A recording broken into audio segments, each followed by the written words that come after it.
Après son succès renversant à Bobigny, retour à la Colombière ce samedi pour le SAS 6e qui accueillait Saint-Quentin 8e à seulement 2 points. Une formation invaincue jusqu'ici en 2022, ce n'est plus le cas. Les Spinaliens ont ouvert le score sur coup franc avec cette tête décroisée de Marc Laurent à la demi-heure de jeu avant de doubler l'avantage peu avant la pause. Ali Mahdi servant dans la profondeur Brian Labissière 2-0. Toujours offensif au retour des vestiaires, les Spinaliens vont porter leur avantage à 3-0 à l'heure de jeu par l'intermédiaire de Karim Koulibaly, top buteur des Boutons d'Or avec 8 réalisations. Épinal est désormais la meilleure attaque de son groupe et de National 2 à égalité avec le Gol FC.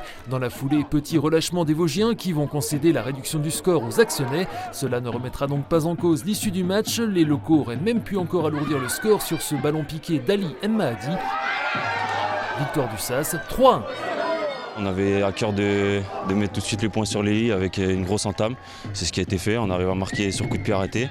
Voilà, après on continue, on met le deuxième. Juste à la reprise de la deuxième mi-temps en troisième. Et puis après on prend ce but qui est un peu dommage, même si je pense qu'il y a un hors-jeu.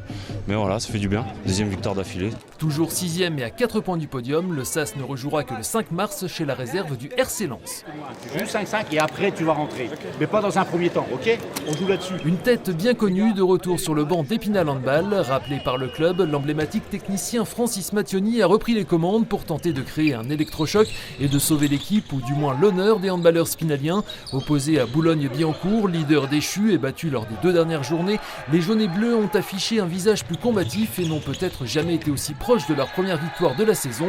En tête à la pause, 16-14, les Spinaliens ont fini par céder 27-23 face aux Franciliens, leur 14e défaite en autant de journées. Suite du championnat dans 3 semaines à Vesoul.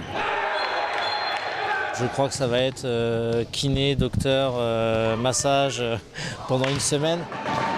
2 matchs en moins de 24 heures avec un groupe pas à 100% et 2 blessés, Chenny Petro et Bastien Peralta. C'était le défi du SAS Volley. Sur ces images dimanche, les Spinaliens recevaient Caudry en quart de finale de la Coupe de France fédérale. Un match initialement prévu il y a 2 semaines est reporté. Face à une formation nordiste qui évolue au même niveau et chez qui il s'était incliné le week-end dernier en championnat, les jaunes et bleus se sont bien battus mais ont connu quelques passages à vide qui leur ont coûté la victoire encore à portée de main dans le tie-break où ils menaient 9-6. Un peu d'usure peut-être pour les Vosgiens qui avaient cependant assuré l'essentiel la veille en faisant le plein face à la Lanterne Rouge Marseille lors de la dernière journée de la phase régulière d'élite.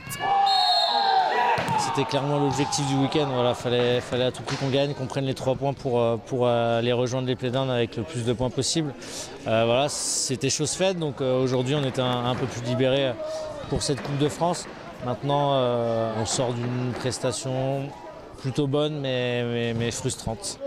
Suite en play-down donc pour les Spinaliens d'ici 2 semaines. À la même date débuteront les playoffs d'élite féminine pour les Louves de Saint-Dié qui ont signé une nouvelle performance de choix ce week-end en allant s'imposer 3-1 comme au match aller chez le leader relégué de Ligue F Mougins qui n'avait pas concédé le moindre set dans sa salle jusque-là.